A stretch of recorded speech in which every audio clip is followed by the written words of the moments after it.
So you've just received your new Litespeed bike in our ProBox and are ready to start assembly. First, start by pulling out the tabs from the lid of the box. Then, open the box and fold all 4 sides down.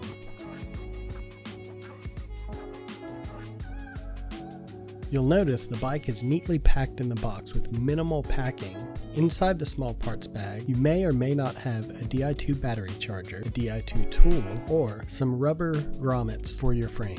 Next, locate and remove your seat post and saddle, then your front wheel. Notice the plastic protectors on your wheel. These are to protect your hub and your frame while in shipping. First, remove the foam pieces from the bike. Then, holding the handlebars and the rear wheel, remove the bike from the box. Next, we're going to remove any sort of protecting material. You'll note that all Litespeeds come with a frame tag. This notes every person who's put their hands on your bike in production and will denote the serial number of your bike. Next, take your bike and we'll use the box as a makeshift work stand. First, loosen the stem clamp bolts for your handlebar.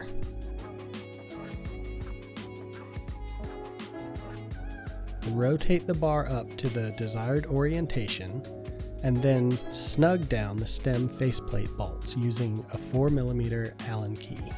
Next, using a torque wrench, torque the stem faceplate down to the recommended torque spec of your handlebar manufacturer. Next, locate your seat post. You may have a Di2 battery inside your seat post if you have a Di2 bike. Using the Di2 tool, insert your Di2 wire into the bottom of the battery until you hear an audible click. Then, ensure the Di2 wire is free and clear and insert the seat post into the seat tube of the bike. Once you've reached your desired height, snug the seat post clamp using a 4mm Allen wrench. Then, using a torque wrench, torque the seat post clamp down to the recommended manufacturer torque spec of your seat post. For a Litespeed titanium post, this is 8 Nm.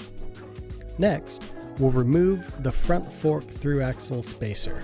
To do this, using a 6mm Allen wrench, unthread your through axle and then remove the plastic spacer from in between your fork. Then, remove the disc brake pad spacer from your disc brake caliper.